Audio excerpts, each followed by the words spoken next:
मेरा नाम चांदनी है। यह कहानी मेरी बेटी पिंकी और उसकी ज़िंदगी पर है। मैं सोनपुर के एक छोटे से कस्बे की रहने वाली हूँ। जब मैं विधवा हुई तो मेरे माँ बाप ने मेरी दूसरी शादी कर दी। एक ऐसे व्यक्ति से कर दी जिसका पहले से ही एक बेटा था और मेरे पास भी एक बेटी थी। जब मेरा बेटा और बेटी एक ही कमरे में सोते थे, मगर सुबह उठते ही मेरी बेटी बेड की चादर दिन प्रतिदिन चेंज कर देती, फिर मुझसे छुप छुप कर पुरानी चादर धोती और खुद नहाने चली जाती। कई बार तो मेरी बेटी बेहोश भी हो जाया करती थी। वह दिन पर दिन बहुत कमज़ोर होती जा रही थी। एक दिन सुबह उठकर मैं जल्दी से बेटी के कमरे में चली गई, मगर आगे का माहौल देखकर मैं शर्म से पानी पानी हो गई। दिल से एक ही विनती निकली, हे खुदा, ऐसा मंजरा कभी किसी माँ को न देखा है। क्योंकि वहाँ मेरी बेटी और बेटा मैं शादी के 3 साल बाद ही विधवा हो गई थी। उस वक्त मेरी उम्र 19 साल थी, क्योंकि मेरे माँ बाप ने मेरी शादी 15 साल की उम्र में ही कर दी थी। मैं अपने माँ बाप की इकलौती बेटी थी, मगर मुझे ऐसा लगता था मैं उन पर ऐसा बहुत बड़ा बहुत ही बोझ थी, मानो जैसे मैं उनकी बेटी ही नहीं थी। मेरे पैदा होने के बाद ही मेरे माँ ही खुशी नहीं देख पाई थी और मेरे पिता उनको तो बेटे की ही बहुत चाहत थी, इसलिए वह मुझे नापसंद करते थे और हमेशा ही मुझसे अलग रहते थे। मुझे दिल से प्यार नहीं करते, वह मुझे अपना मानते भी नहीं थे और मुझ पर बहुत गुस्सा करते थे। कुछ खानदानी शख्सियों की वजह से मेरे पिता दूसरे शादी भी नहीं कर सके। बस इसी कारण वह मुझसे बहुत नफरत करते थे। हर वक्त मुझसे सख्ती से ही बात करते थे और इसी वजह से उन्होंने मेरी शादी भी जल्दी करवा दी थी। मेरा पति शासकीय स्कूल में एक शिक्षक था। हमारी एक 2 साल की बेटी भी थी, मगर एक दिन विद्यालय से आते हुए रास्ते में उनका एक्सीडेंट हो गया और दर पर ही उनकी मृत्यु हो गई। वह भी मेरा साथ छोड़कर वह दिन मेरे लिए किसी कयामत से कम ना था। मुझ पर तो परेशानियों के पहाड़ ही टूट पड़े थे। कुछ दिन गुजरने के बाद मेरे सास ससुर ने भी मुझे मेरे माँ बाप के घर भेज दिया। शायद उन पर भी मैं बोझ ही थी।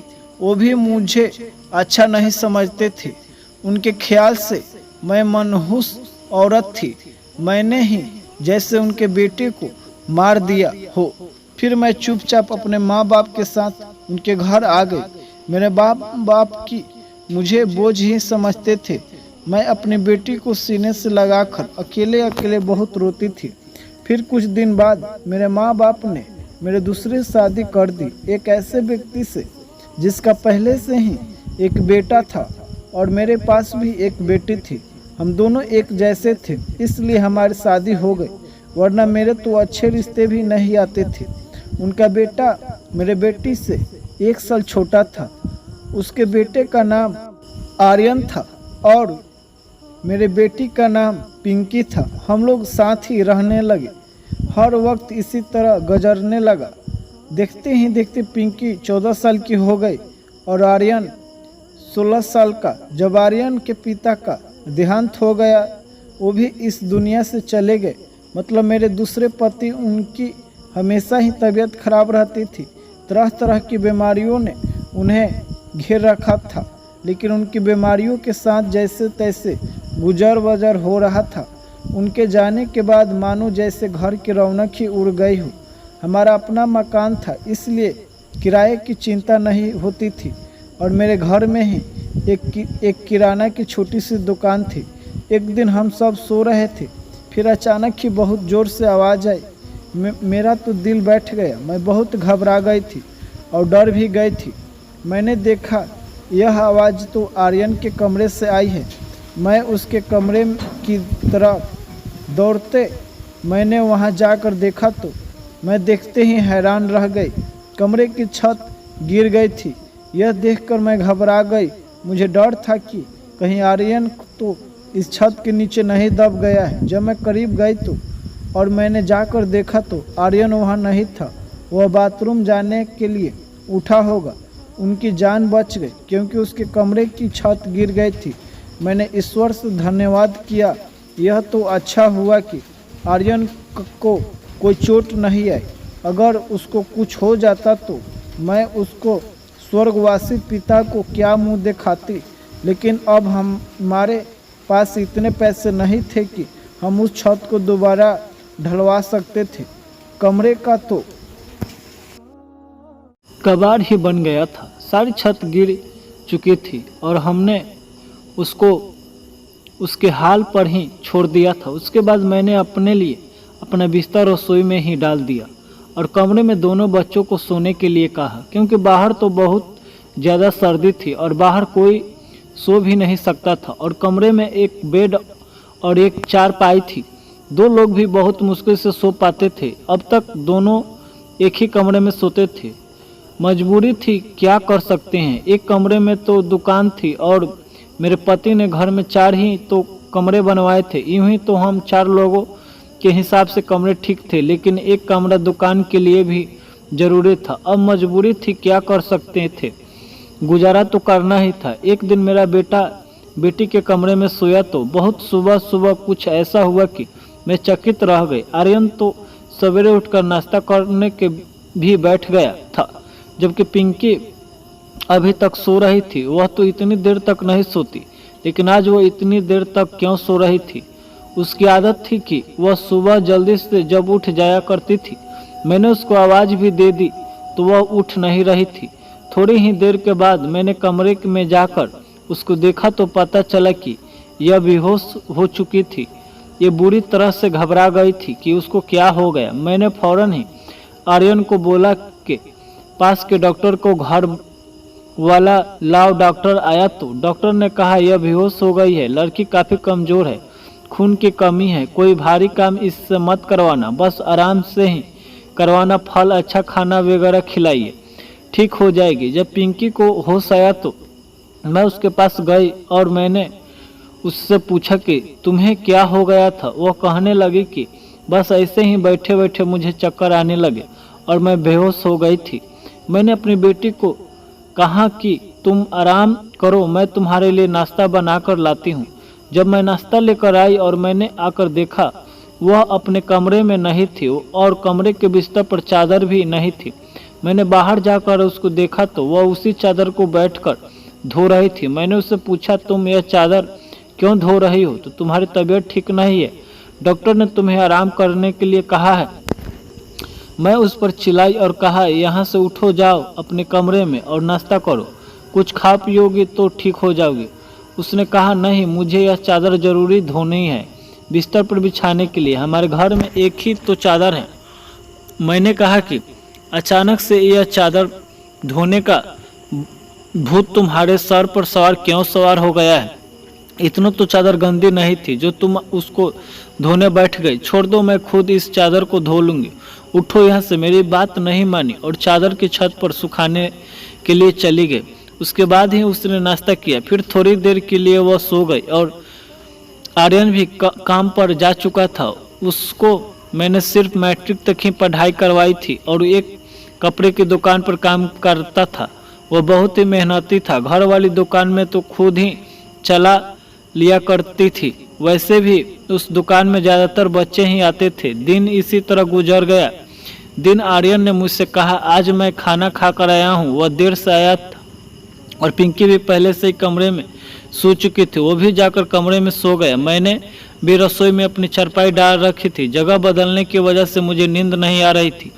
अपने पति को याद ही कर रही थी। दूसरा पति बहुत अच्छा था, मेरा बहुत ख्याल रखता था। उसने कभी भी मुझे पहली शादी का ताना नहीं दिया और मेरी बेटी को वह हमेशा अपनी बेटी के समझता था। और मैं आर्यन को भी कभी नहीं बताया था कि वह मेरा सौतेला बेटा है। उसने भी मुझसे अपने हिस्से का प्यार ले लिया था। वह मुझे सगी माँ से भी ज़्यादा प्यार करता था और मेरा कहना भी था, मानना था। वह उस घर में अकेले ही मर्द था और वह हमारा इकलौता ही सहारा था, वरना हम दो औरतों कहाँ जाती। काम भी अच्छे तरीके से रहा नहीं था। मैंने उससे कहा भी था कि वह आगे अपनी पढ़ाई प्राइवेट पढ़ ले, क्योंकि अगर उसके पास कोई अच्छी डिग्री होगी तो नौकरी में अच्छी मिल जाएगी। वह मेरे बात मान लेता था। सुबह सुबह फिर कुछ ऐसा हुआ कि मैं हैरान रह गई। पिंकी फिर से बेहोश हो चुकी थी और इस बार तो उस शक्ल देखकर लग रहा था जैसे उसके जिस्म का सारा खून ही खींच लिया गया हो। बिल्कुल पीली पड़ गई थी। फिर मैंने डॉक्टर को बुलाया। डॉक्टर ने वही बात कही कि मैंने आराम करने से कहा था, उसको खाने में क्या खिलाया था। मैंने उसकी सारी बात बताई। मैंने कहा कि वही दाल सब्जी खिलाई थी और फल भी खिलाए थे। पूरा दिन कोई काम भी नहीं करवाए थे। तो डॉक्टर ने कहा कि दोबारा से कैसे इतनी कमजोरी हो गई। आप इस बात को सीरियस लीजिए, नहीं तो वो आपकी बेटी की जान को खतरा हो सकता है, क्योंकि इस तरह से अचानक बेहोश हो जाना और कई घंटों तक बेहोश रहना कोई मामूली बात नहीं है। डॉक्टर ने सख्ती से सारी बात बताई और कुछ देर बाद वह चले गए। फिर जब पिंकी को होश आया तो मैंने और उससे कहा कि तुमने फिर से अब कोई काम किया हो तो मुझसे बुरा कोई नहीं होगा। लेकिन थोड़ी देर बाद जब मैंने उसके कमरे में दोबारा गई तो मैं ये देखकर हैरान हो गई कि वह क्या कर रही है। वह तो फिर से बेड की चादर को धो रही थी। इस बार मैं उसे डर से देख रही थी, क्योंकि जो भी वह कर रही है वह तो फिर से बेड की चादर को धो रही थी। इस बार मैं उसे दूर से देख रही थी, क्योंकि जो भी वह कर रही थी वह सब कुछ मामूली था। वह बेहोशी से उठकर चादर से धोना शुरू कर देती थी। यह सब क्या हो रहा था? वह यह सब क्यों कर रही थी? जब से मेरे बेटे ने उसके कमरे में सोना शुरू किया था तभी से वह ऐसा कर रही थी, और बेहोश भी तभी से हो रही थी। आर्यन उसके लिए था तो सौतेले ही भाई, लेकिन बचपन में से दोनों एक साथ ही पले बड़े हैं। उन दोनों में तो सगे भाई बहनों जैसी मोहब्बत ही थी। फिर ऐसा क्या हो रहा था? मेरे बेटी की तबीयत दिन पर दिन क्यों खराब होती जा रही थी? मैं भी रोती और सोचती रहती, यह सब क्या हो रहा है? यह औरत कमज़ोर तब होती है जब वह बच्चे पैदा करती है, तो उसके अंदर बिल्कुल भी ताकत नहीं रहती है। लेकिन जवान लड़कियां यूं ही बेहोश होने लगे, यह तो कोई नॉर्मल बात नहीं थी। दूसरे ही दिन उसने चादर धोकर छत पर सुखाई। वह आसपास भी उसे देख रही थी कि जैसे मैंने उसे देखा तो नहीं है। मैं रसोई की खिड़की से यह सब कुछ देख रही थी। मैंने भी उसको ऐसा एहसास नहीं होने दिया जैसे मैं उसको देख रही हूँ। लेकिन मेरी बेटी कर क्या रही थी? वह फिर से बिस्तर पर आकर लेट गई और उसने अपने ऊपर वाली चादर को ओढ़ लिया ताकि मुझे कुछ पता न चले। नीचे वाली चादर है या नीचे, ये मुझे नहीं पता था। मैंने उसको नाश्ता करवाया और दवाई दी। दुकान अच्छी नहीं चल रही थी। हमारी दुकान पर कोई बड़ा ग्राहक नहीं आता था। सिर्फ बच्चे ही गुलिया टॉफ़ी लेने आते थे जो 5-10 रुपये देकर चले जाते। इसी तरह से तो काम नहीं चलने वाला था। मैं बहुत परेशान थी, लेकिन यह बात मैंने अपने बच्चों को भी नहीं बताई। आर्यन को भी कुछ नहीं बताया, क्योंकि वह पहले ही नौकरी कर रहा था। अब अगर ऐसे में यह बात थी बता दी तो वह और भी ज़्यादा परेशान हो जाता। लेकिन मैं खुद बहुत परेशान हो गई थी। ऊपर से डॉक्टर ने कहा था बेटी को अच्छी चीज़ें खिलाओ, लेकिन घर में तो दाल रोटी के भी पैसे पूरे नहीं हो रहे थे। घर का खर्चा करना बहुत मुश्किल हो रहा था। लेकिन एक दिन कुछ बहुत ही अजीब हुआ। मैंने आर्यन और पिंकी को कुछ ऐसी बातें करते हुए सुना जिनकी मुझे बिल्कुल भी समझ नहीं आई। मेरे बेटे ने कहा, ये तुमने तो अभी से ही अपनी तबीयत खराब कर ली है। इस तरह तो नहीं चलेगा। अगर तुम्हें इतनी परेशानी हो रही है तो फिर हम यह सब नहीं कर सकते। मेरे बेटी ने कहा कि नहीं, मुझे यह काम करना है। इसी तरह के मौके पर बार बार नहीं मिलते हैं, और मुझे क्या पता था कि मेरे साथ यह सब कुछ हो जाएगा। मुझे तो पता ही नहीं था कि मेरे अंदर इतनी भी ताकत नहीं है। मेरे बेटे ने कहा कि अब तो तुम्हें पता है ना, मैं तुम्हारी ज़िंदगी के दांव पर नहीं लगा सकता। तो मेरी बेटी का कहना था कि नहीं, सिर्फ 2-4 हफ्तों की बात है, उसके बाद यह मौका नहीं मिलेगा। ये सब क्या हो रहा था? मुझे कुछ समझ में नहीं आ रहा था। ये दोनों क्या बातें कर रहे हैं? एक दिन तो मैंने कुछ ऐसा देखा जिसको देखकर मैं दंग रह गई। सुबह सुबह ही मेरी बेटी ने चादर को फिर से धोकर छत पर सुखा दिया। वह एक तरफ खड़ी होकर उल्टी कर रही थी। मैंने कहा कि क्या हो गया तुम्हें? तो घबराई और कहने लगी कि अचानक से मेरा दिल खराब हो गया है। मैंने कहा क्या मतलब है इस बात की? दिल खराब हो गया? तुम्हारा क्या खा रही हो तुम ऐसा? और चादर को बार बार क्यों धोती हो? क्या छुपा रही हो मुझसे? अगर मुझे पता चला कि तुमने कोई ऐसी वैसी हरकत की है जिससे मेरी और तुम्हारे बाप की इज्जत दांव पर लग गई हो तो मैं तुम्हें कभी माफ़ नहीं करूंगी। मेरी बेटी हैरान हो गई, कहने लगी कि कहाँ माँ, आप किस तरह की बातें कर रही है? ऐसा कुछ नहीं है जैसा आप सोच रही है। लगता है आज आपने कोई मूवी देखी है या किसी ने आपके कान में खिला भर दिया है जो आप इस तरह की बातें कर रही है। मैं ऐसा क्यों करूँगी? और अगर मैंने इस चादर को धो दिया तो क्या हो गया? चादर गंदी हो गई थी, बस इसलिए धो दिया। आपको तो पता है कि कई दिन से मेरी तबीयत खराब है, तो दवाई खाने की वजह से मेरे पेट में भी खराबी हो रही है। अगर मुझे उल्टी आ गई तो इसका और कोई मतलब नहीं है। मेरी बेटी मुझसे इस तरह से बात कर रही थी। मैंने उसके मुंह पर थप्पड़ दे मारा और वह ज़मीन पर गिर गई। तभी अचानक आर्यन भी आ गया। उसने कहा कि माँ, आप ये क्या कर रही है? आपने इस पर हाथ क्यों उठाया? तो मैंने उससे कहा, हाँ मैंने इसको मारा है, इस पर हाथ उठाया ही है। ऐसा तो मुझे बहुत पहले ही करना चाहिए था, लेकिन अभी मैं पूरी तरह से बात की तह तक नहीं पहुँची हूँ। जिस दिन मुझे पता चल गया तुम दोनों के बारे में, उस दिन देखना। अब मुझे खुद पता नहीं था कि मुझे क्या हो गया था। मेरे दिल में जो बात आ रही थी मैं वही बोलती जा रही थी, जो कि मुझे इस तरह नहीं करना चाहिए था। रात को अचानक मेरी आँख खुली और मैंने देखा कि मेरे बच्चों के कमरे की लाइट जल रही थी। उस वक्त वह क्या कर रहे थे? उनको तो इस समय सो जाना चाहिए था और मुझसे तो शाम को कह रहे थे कि आज हम जल्दी सो जाएंगे। मैं जब कमरे के करीब गई तो वह न सिर्फ जाग रहे थे बल्कि बातें भी कर रहे थे। किसी बात पर बहुत ज़्यादा खुश हो रहे थे। मेरा बेटा कह रहा था कि तुम बहुत खुशकिस्मत हो, तो बेटी कहने लगे कि हाँ खुशकिस्मत तो हूँ, लेकिन अभी कल फिर से जब मेरी तबीयत खराब होगी तो माँ मुझे देखकर बहुत परेशान हो जाएगी। कब तक ऐसा झूठ बोलेंगे? बेटा बोला, बस कुछ दिन और कर लेते हैं, फिर सब ठीक हो जाएगा। मैं उनकी बातें सुनकर हैरान रह गई। आज मुझसे रहा नहीं गया। मैंने कमरे के दरवाजे को खोलने की कोशिश की तो मैं हैरान रह गई। उन्होंने दरवाजे को अंदर से बंद क्यों किया था? क्या वजह थी दरवाज़ा बंद करने की? वैसे भी अब मौसम बदल रहा था, उनको दरवाज़ा खोलकर सोना चाहिए था। मैंने दरवाजे पर बार बार दस्तक देना शुरू कर दिया, लेकिन इस तरह से दस्तक देने के बावजूद भी उन लोगों ने दरवाज़ा खोलने में आधा घंटा लगा दिया। और उनके बाद जब मैंने कमरे में देखा तो उनके अलावा कमरे में कोई भी नहीं था और वह दोनों ऐसी शक्ल बनाकर बैठे थे जैसे नींद से जागे हैं। मैंने कहा, इतनी देर में दरवाज़ा क्यों खोला है? कहने लगे, हम तो सो रहे थे। मैंने कहा कि झूठ नहीं बोला करो, तुम लोग जाग रहे थे और बातें कर रहे थे। उन्होंने कहा कि हम क्यों इस समय जागेंगे और बातें क्या करेंगे?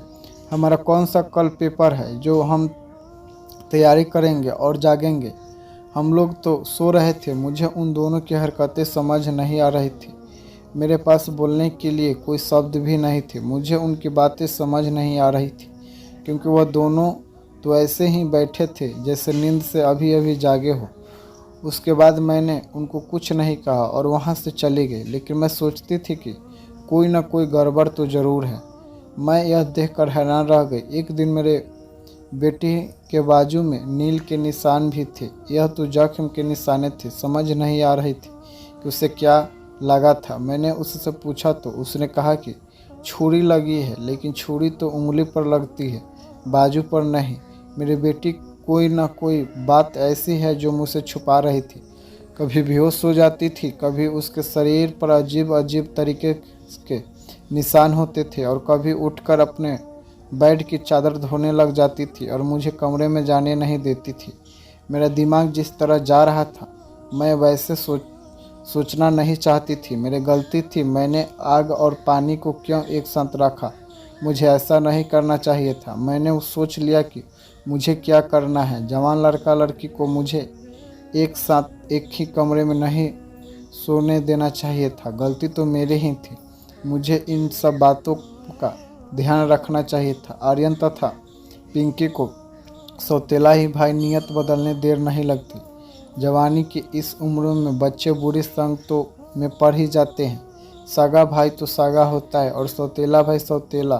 तो फिर मैं कैसे सौतेले भाई बहन को एक साथ एक ही कमरे में सुला रही थी। यह मेरी ही गलती थी।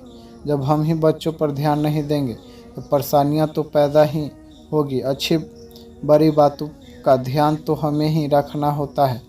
बच्चे तो नादान होते हैं और नादानी में ही बहुत सारी गलतियां कर बैठते हैं। जैसे जैसे विचार मेरे दिमाग में आ रहे थे, अगर ये सारे विचार सही हो गए तो फिर सारा का सारा कसूर मेरा ही होगा। मैंने अपने बेटे और बेटी पर नज़र रखी थी। एक दिन मेरा बेटा बेटी को कोई चीज़ ला कर दे रहा था। मैं छुपकर उनकी बात सुनने लगी। उसने कहा कि यह दवाई है तुम्हारी, इस परेशानी के लिए यह दवाई लो तो सब कुछ ठीक हो जाएगा। उसने मेरी बेटी को छुपा कर वो गोलियां दे दी। मैं परेशान हो गई कि यह किस चीज़ की गोलियां उसको दे रहा है। आखिर ऐसी क्या बात है जो परेशानी यह दोनों हल करना चाहते हैं और उसके बारे में मुझे नहीं पता। और यह दवाइयाँ कुछ अजीब सी क्यों लग रही थी। मेरी बेटी ने भी वह दवाइयाँ फ़ौरन ही पकड़ ली और उनको अपने दुपट्टे के पल्लू में छुपा लिया। बेटे ने कहा कि रात को सोने से पहले खा लेना, तो फिर अगले दिन तुम बेहोश बिल्कुल भी नहीं होगी। और 4 से 6 दिन तक तो मेरी बेटी वाकई बेहोश नहीं हुई थी।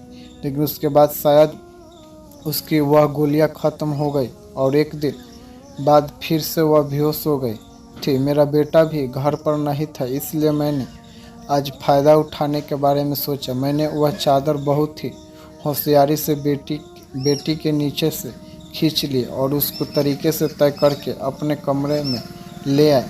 मुझे खोलकर देखना था कि इस पर ऐसा क्या लगा होता था जिसकी वजह से मेरी बेटी सुबह उठते ही उसे धोने शुरू कर देती है और यहाँ तक कि अपनी बीमारी का भी ख्याल नहीं करती। जब मैंने चादर को खोलकर देखा तो पहले तो मुझे कुछ नज़र नहीं आया, लेकिन जब मैंने ध्यान से देखा तो यह देखकर मैं हैरान रह गई कि उस चादर पर सफ़ेद सफ़ेद बाल थे और परी चादर बालों से भरी हुई थी। मुझे समझ नहीं आई यह किस चीज़ की बाल है, क्योंकि यह बाल बिल्कुल सफ़ेद और छोटे छोटे बाल थे। मैं हैरान हो गई, लेकिन मुझे यह बात न समझ में नहीं आई थी। सोचती रही कि यह सब क्या हो रहा है। मेरे बेटे और बेटी की हरकतों पर नज़र रख रही थी, इसलिए सारा कुछ अपने दिमाग में सोच रही थी, लेकिन मैं किसी नतीजे पर नहीं पहुंची थी। तब तक मेरे बेटी को यह पता चल ही गया कि चादर मैंने देख ली है। तो वह मेरे पास आकर बैठ गई और कुछ अजीब सी घबराई हुई नज़र आने लगी। उसके बाद मैंने उससे पूछ लिया कि क्या बात है, क्यों परेशान लग रही हो।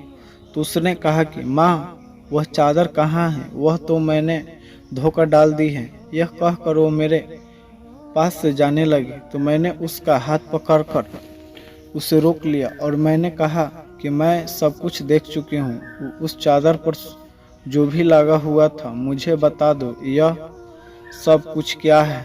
तब मुझसे क्या छुपा रही हो। इतने दिनों से मैं बहुत परेशान हो गई हूँ। मेरे दिमाग में बुरे ही विचार आ रहे हैं।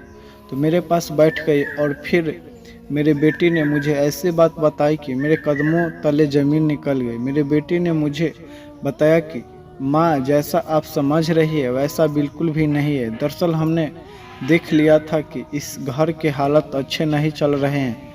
घर की दुकान भी नहीं चल रही है और भैया भी कुछ खास पैसे नहीं कमा रहे थे, लेकिन हमें ऐसा कोई काम नहीं मिल रहा था जो हम लोग कर पाते। फिर भैया के एक दोस्त ने उसको एक काम दिया। दरअसल उसने कुछ बहुत ही नस्ली किस्मत की बिल्ली के बच्चे रखे हुए थे जो कि 4 से 5 की दादात में थे, लेकिन उसको संभालना उसके बस से बाहर था।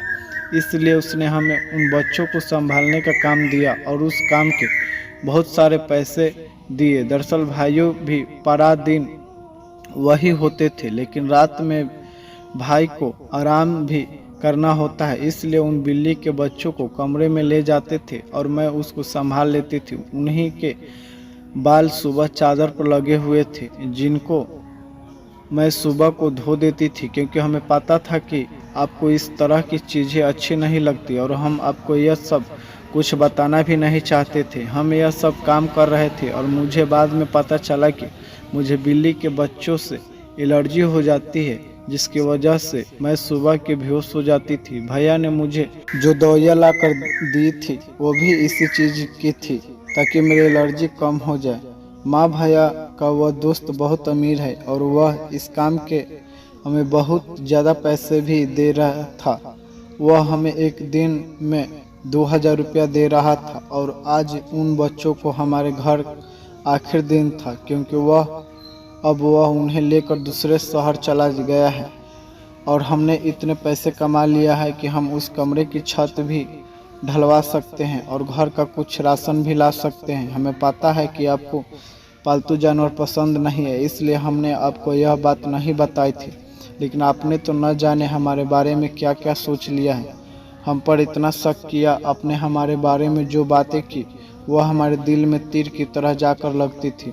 मैं जानती हूँ कि वह मेरा सौतेला भाई है, लेकिन वह मेरे सगे भाइयों से भी बढ़कर है। उसने हर बार सिर्फ हमारे बारे में ही सोचा है, जबकि देखा जाए तो हम उसके क्या लगते हैं। उसका पिता तो इस दुनिया से जा चुका है और उसके अपने रिश्तेदार भी तो है जो कि हम से बहुत ज़्यादा अमीर है। वह उसके साथ जाकर भी तो रह सकता है, लेकिन वह फिर भी हमारे साथ रहता है, क्योंकि वह हमें कभी अकेला नहीं छोड़ना चाहता। उसने हमेशा मुझे अपने सगी बहन ही माना है।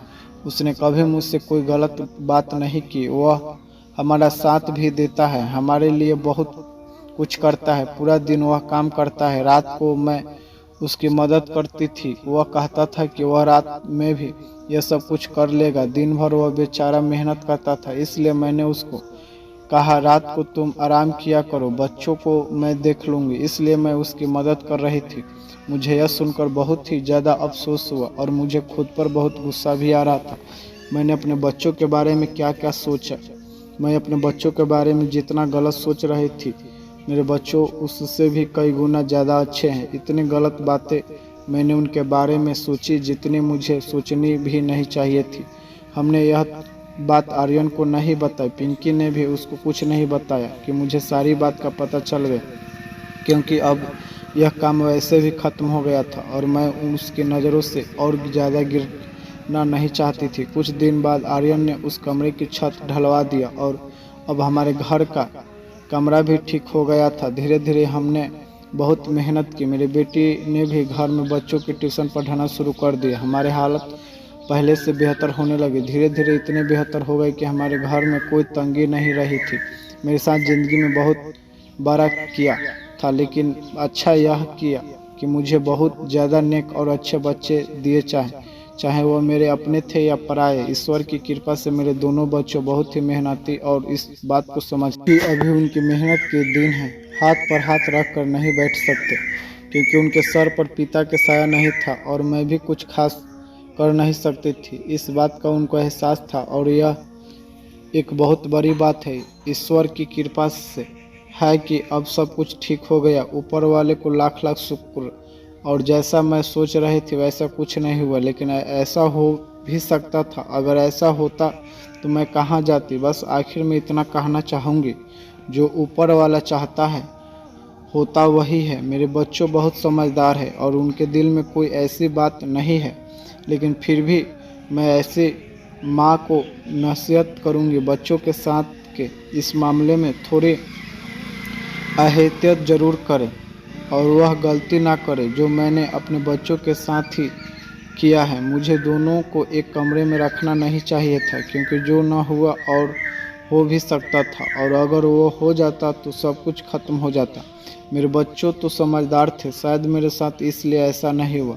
अपने बच्चों का ध्यान रखिए, उनकी ज़िंदगी भर भी ध्यान रखिए और वह कब क्या कर रहे हैं इस बारे में पूरी जानकारी रखिए। और बच्चों पर प्यार करने के साथ साथ थोड़ी सख्ती भी रखें और वह क्या गलती कर रहे हैं क्या नहीं, इन सब बातों के बारे में उनकी जानकारी लेते रहें।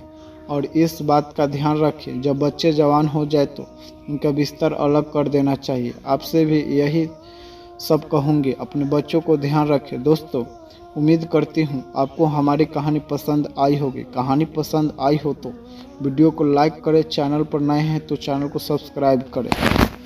धन्यवाद दोस्तों।